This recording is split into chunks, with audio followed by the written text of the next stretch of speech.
IPL 2025 mega নিলামের আগে 4টি ফ্র্যাঞ্চাইজি যারা তাদের ক্যাপ্টেন চেঞ্জ করতে চলেছে, আর এটা একদম 100% কনফার্ম।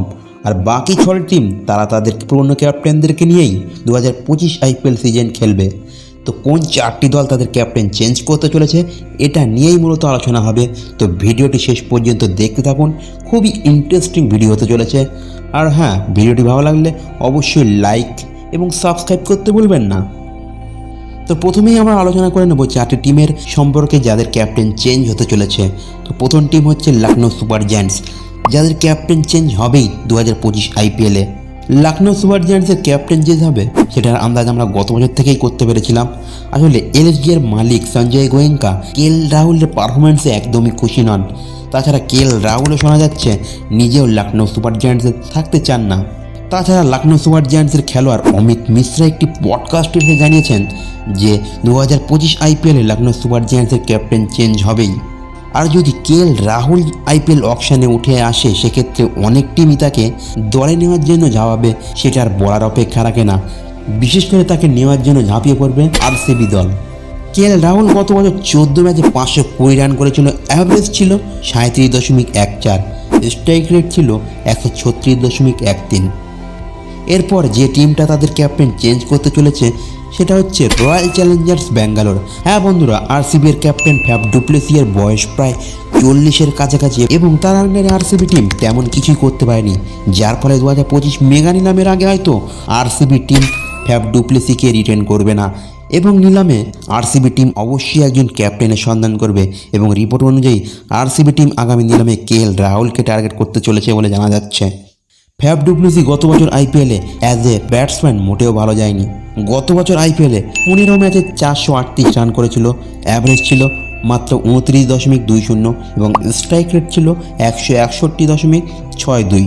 তৃতীয় টিম যারা আইপিএল মেগা নিলামের আগে তাদের ক্যাপ্টেন চেঞ্জ করতে চলেছে সেটা হচ্ছে পাঞ্জাব কিংস। পাঞ্জাব কিংসের বর্তমান ক্যাপ্টেন শিখর ধাওয়ান গত বছর আইপিএলে মাত্র 5টি ম্যাচ খেলেছিল এবং চোটের কারণে পুরো সিজন খেলতে পারেনি।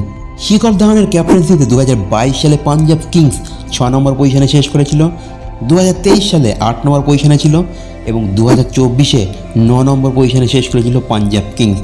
তো দেখা যাচ্ছে ধাওয়ানের ক্যাপ্টেন্সিতে পাঞ্জাব কিংস আশানুরূপ ফল করতে পারেনি। তাছাড়া ধাওয়ানের বয়সও 38-এর কাছাকাছি, এরকম একটা কারণ যার জন্য পাঞ্জাব কিংস 2025 মেগা নিলামের আগে তাকে রিটেন করবে না।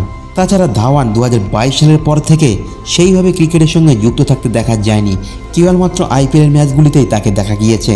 তো এইসব কারণেই কিন্তু পাঞ্জাব কিংস তাকে রিটেন করবে না। চতুর্থ টিম যারা আগামী বছর আইপিএল অর্থাৎ 2025-এর আইপিএলে তাদের টিমের ক্যাপ্টেন চেঞ্জ করবে বলে শোনা যাচ্ছে সেটা হচ্ছে মুম্বাই ইন্ডিয়ান্স।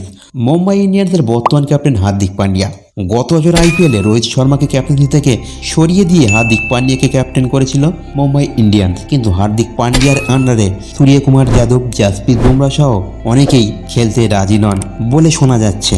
সেক্ষেত্রে মুম্বাই ইন্ডিয়ান্স যদি হার্দিক পান্ডিয়াকে ক্যাপ্টেন হিসাবে রাখে তাহলে সূর্যকুমার যাদব, জাসপ্রীত বুমরা সহ অনেকেই হয়তো মুম্বাই ইন্ডিয়ান্স ছেড়ে চলে যাবে। তো সেক্ষেত্রে মুম্বাই ইন্ডিয়ান্সকে অনেক কঠিন সমস্যার মুখে পড়তে হতে পারে। তাই হয়তো মুম্বাই ইন্ডিয়ান্স বাধ্যতামূলকভাবে হার্দিক পান্ডিয়াকে ক্যাপ্টেন্সি থেকে সরিয়ে দেবে বলে শোনা যাচ্ছে এবং রিপোর্ট অনুযায়ী মুম্বাই ইন্ডিয়ান্সের নতুন ক্যাপ্টেন হতে পারে সূর্যকুমার যাদব। এবার দেখে নেব বাকি 6 টিম যারা তাদের পুরনো ক্যাপ্টেনকেই আগামী সিজনগুলিতে রেখে দিতে চলেছে। তো প্রথম টিম হচ্ছে দিল্লি ক্যাপিটালস। তারা 2025 আইপিএলে ঋষভ পান্তকে ক্যাপ্টেন হিসেবে রেখে দিতে চলেছে।